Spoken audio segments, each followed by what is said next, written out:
neza nshuti bavandimwe duhure ku rubuga rwa Willington Academia.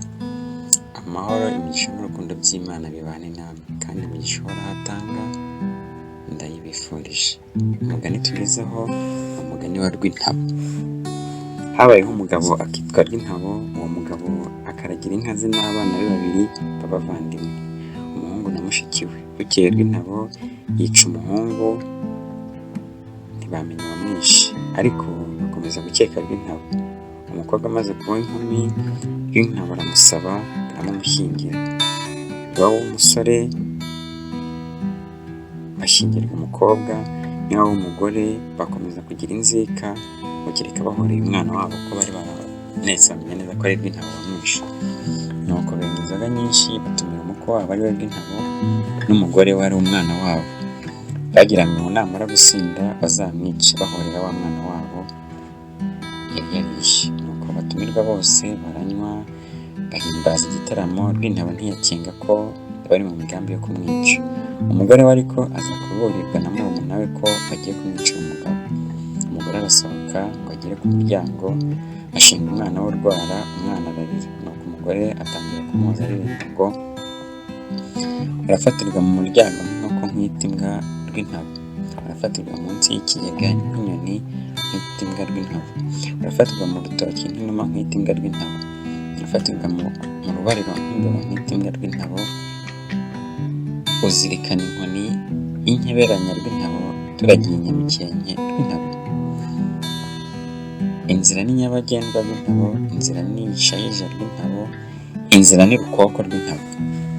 Umugabo ntiyumva amarenga umugore yamuciraga.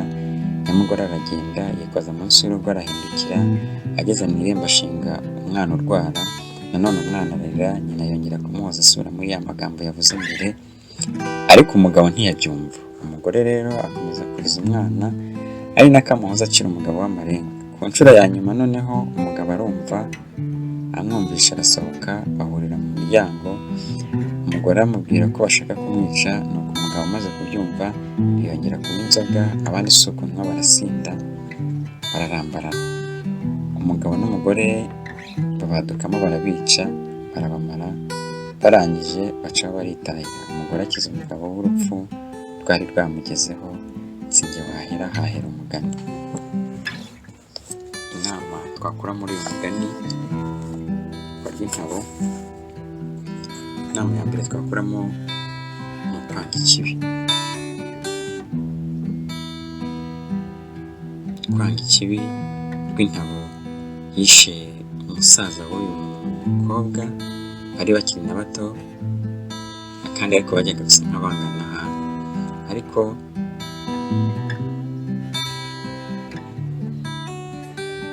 ubwo bugome bwe bwatumye ateza igihombo mu muryango wundi. Nabo bazaza bahigira rero kuzamuhora. Kera guhora byari byemewe, byari bikorwaga cyane, ariko nyabuna mujye mwanga ikibi aho kiva kikagera, mukigendere kure kuko nta cyiza na kimwe kizana. Ingaruka z'ikibi ni ugukorwa n'isoni, ni urupfu, ni ukuba ruvumwa, ni uguhinduka igiciro ry'imigani. Ibyo ndabibabujije rwose, mujye mubigendera kure. Inama ya kabiri twakura muri uyu mugani wa Rwintabo ni ukumenya igihombo cyo guhora. Ba bantu nabo babuze umuntu, ntibatuza, bavuga bati none twabuze umuntu, reka turenzaho, none twemeye no kubashyingira, tubababarire, Imana ubwayo izihorera. Bagambirira guhora, batumira n'abazabafasha guhora, ariko birangira ari bo n'undi bazimiye. Nyabuna ntugashake kwihorera. Mu biganiro byanjye ntanga hirya hino no muri iyi migani ndimo mbabwira, njya mbwira abantu ngo guhora ni ukwimana.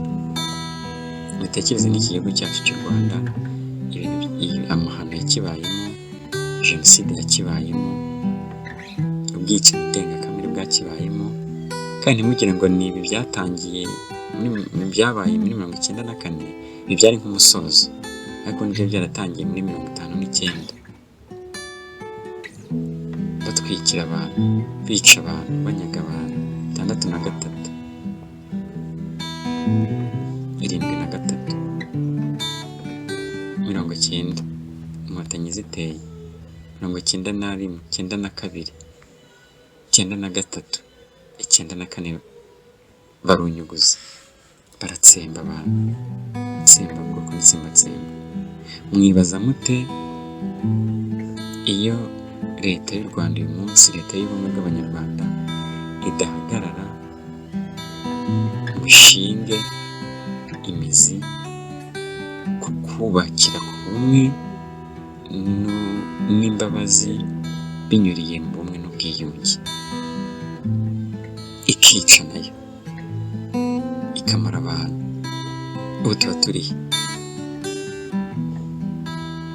Ariko iyo ntambwe nziza bateye urabona ko hari aho itugejeje. Uyu munsi ntawe ukiririmbamo ngo ayishyire imbere. Turi abanyarwanda.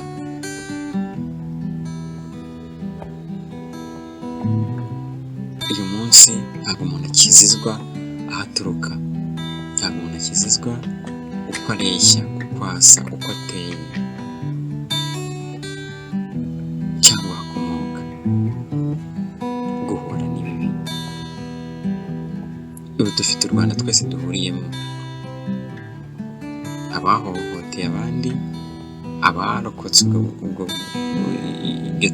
itsembabwoko, n'abatabigizemo uruhare, twese turi hamwe. Dufite inshingano zo gusana umuryango nyarwanda wakomeretse, umuryango nyarwanda wangiritse, umuryango nyarwanda wahuye n'akaga k'itsembabwoko n'itsembatsemba. Guhura rero ntabwo ari ryo turufu ryari kuza imbere ngo tube tugifite amahoro dufite uyu munsi, ahubwo dore ko byarasubiye irudubi kurushaho. Inama ya nyuma twakora muri uyu mugani rero ni ukumva imburo tugirwa. Mwumvishe ukuntu uyu mugore yaburiye umugabo we, habuze gato ngo ananirwe kubyumva. Imana irakuburira, abantu barakuburira, ibimenyetso birakuburira, mu nzozi uraburirwa, ariko icyo usabwa ni ukumenya neza no kumva no gusobanukirwa ibikugose n'imburo zibirimo. Ibyo tumaze kumva byose muri uyu mugani rero byakusanijwe kandi byandikwa na Musenyeri Aloys Rugendo,